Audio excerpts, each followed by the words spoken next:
వేదిక మీద ఉన్నటువంటి జిల్లా జడ్జి గారు, జిల్లా కలెక్టర్ గారు మరియు ఇతర నా కొలీగ్స్ మరియు ఈ కార్యక్రమంలో పార్టిసిపేట్ చేసినటువంటి నా ప్రియమైన విద్యార్థులందరికీ కూడా శుభోదయం.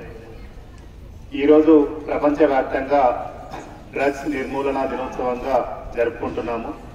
ఇందులో మనకు మెయిన్లీ ఈ డ్రగ్స్ గురించి చెప్పాలంటే ఆల్రెడీ మన సబ్జెక్ట్ గారు చెప్పారు.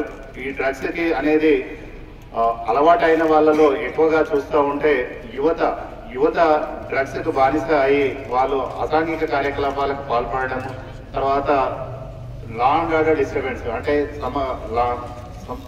సమస్యల్లో తర్వాత నేరాల్లో పాల్గొనడం ఇట్లాంటివి జరుగుతూ ఉన్నాయి.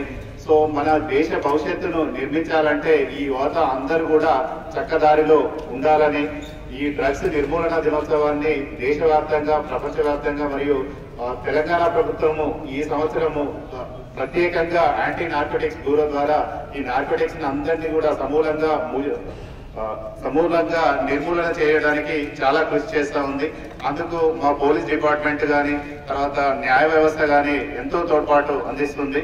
అందులో కూడా మీరందరూ కూడా అంటే ఈ సమావేశానికి ఇచ్చినటువంటి విద్యార్థులందరూ కూడా ఈ నిర్మూలన కార్యక్రమంలో భాగస్వాములు అవ్వాలని ఈ సందర్భంగా కోరుకుంటున్నాను. సో మీరు చేయాల్సిన పని ఏంటి అంటే, ఫర్ ఎగ్జాంపుల్ ఆల్రెడీ యువత అనేది మనకు ఎవిడెన్స్ ఉంది. అంటే ఇంటర్నేషనల్ వరల్డ్ డ్రగ్ అబ్యూస్ డేకి సందర్భంగా ఈ సంవత్సరం టీంలో మనకు ఆల్రెడీ ఎవిడెన్స్ కనబడుతున్నాయి, అంటే సాక్ష్యాధారాలు ఆల్రెడీ కనిపిస్తున్నాయి. కాబట్టి దీన్ని ప్రివెన్షన్ అంటే నిర్మూలన ఒకటే మార్గం అనే ఉద్దేశంతో ఒక టీమ్ ని ఏర్పాటు చేసి ప్రపంచవ్యాప్తంగా కూడా ఈరోజు యాంటీ డ్రగ్స్ డేగా జరుపుకుంటున్నాము. సో ఇందులో మనం చేయాల్సిన పని ఏంటి అంటే, యాజ్ ఏ చట్టపరంగా ఎవరైతే దీనికి పాల్పడుతున్నారో వాళ్ళ మీద చర్యలు తీసుకోవడానికి పోలీస్ డిపార్ట్మెంట్ కానీ న్యాయ వ్యవస్థ కానీ కృషి చేస్తుంది. బట్ దీనికి అలవాటు అయిన వాళ్ళను గుర్తించడం ఎలా, గుర్తించినప్పుడు వాటిని సమాచారాన్ని సంబంధిత శాఖలకు ఎలా చేరవేయాలి అనేది మీ విద్యార్థులు అందరి తరఫున మీకు ఉంటుంది. కాబట్టి ఈ బాధ్యత అనేది అందరు కూడా తీసుకోవాలి. ఇందులో మీరు అబ్జర్వ్ చేయాల్సింది ఏంటి అంటే, స్కూల్స్ కానీ కాలేజెస్ కానీ ఎక్కడైనా కానీ అపరిచిత వ్యక్తులు ఏవైనా కొత్త వస్తువులు ఇచ్చినప్పుడు కంపల్సరీగా మీరు వాటిని జాగ్రత్తగా గుర్తించాలి. ఇమ్మీడియట్ గా మీకు తెలియకపోతే మీ సుపీరియర్స్ ఎవరైతే ఉన్నారో అంటే మీ టీచర్స్ కానీ లేదా మీ తల్లిదండ్రులు కానీ లేదా మీకు తెలిసిన వాళ్ళు కానీ ఎవరైనా ఉన్నా కానీ వాళ్ళకి ఇమ్మీడియట్ గా కూడా ఇన్ఫార్మ్ చేయాలి. ఎందుకంటే ఈ మధ్యలో చాలా వరకు హైదరాబాద్ లో ట్రేస్ అవుట్ అయిన చాలా స్కూల్స్లలో అపరిచిత వ్యక్తులు చాక్లెట్ రూపంలో కూడా ఈ గంజాయి చాక్లెట్లు ఇవ్వడం జరుగుతూ ఉంది. దీనికి అక్కడ ఉన్నటువంటి విద్యార్థులు ఆకర్షితులై వాటికి అలవాటు కావడము, అదే విషయాన్ని వాళ్ళ తల్లిదండ్రులకు కానీ టీచర్స్ కానీ చెప్పకపోవడం జరగడం వల్ల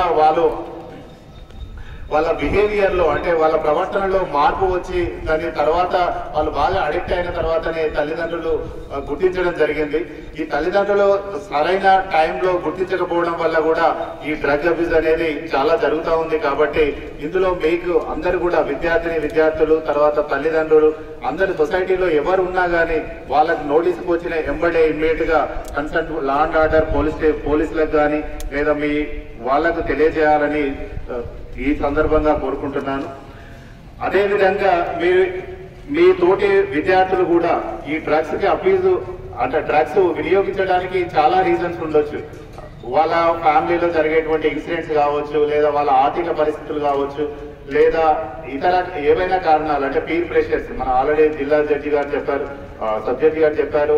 పీర్ ప్రెషర్ అంటే ఒకరు చేస్తున్నారు, ఇంకొకరు మనం ఎందుకు చేయకూడదు, వాడే హీరోనా, నేనెందుకు హీరోగా బిహేవ్ చేయకూడదు అనే ఉద్దేశంతో వీటికి అలవాటు అవుతా ఉంటారు. కాబట్టి వాటిని ఇమ్మీడియట్ గా మీ దృష్టికి వచ్చినప్పుడు కంపల్సరీ గుర్తించి సంబంధిత పోలీసులకు కానీ లేదా మీ తల్లిదండ్రులకు కానీ మీ టీచర్స్ కానీ ఇన్ఫార్మ్ చేయాలి. కన్సర్న్ వాళ్ళు కూడా చట్ట ప్రకారం వాళ్ళ మీద చర్య తీసుకోవడానికి లేదా విక్టిమ్ అయితే వాళ్ళని రీహాబిలిటేషన్ సెంటర్స్ కి పంపించడానికి మేము కృషి చేస్తాము.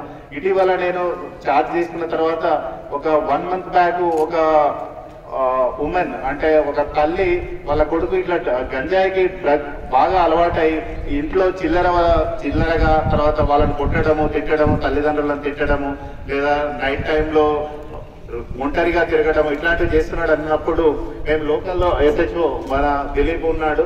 ఈ దిలీప్ ద్వారా అతన్ని రీహాబిలిటేషన్ సెంటర్ ఖమ్మంలో ఉన్నటువంటి రీహాబిలిటేషన్ సెంటర్ కూడా పంపించడం జరిగింది. అతను దాదాపు 1 మంత్ అక్కడే ఉండి ట్రీట్మెంట్ పూర్తయిన తర్వాత కూడా వాళ్ళ ఇంటికి వచ్చాడు.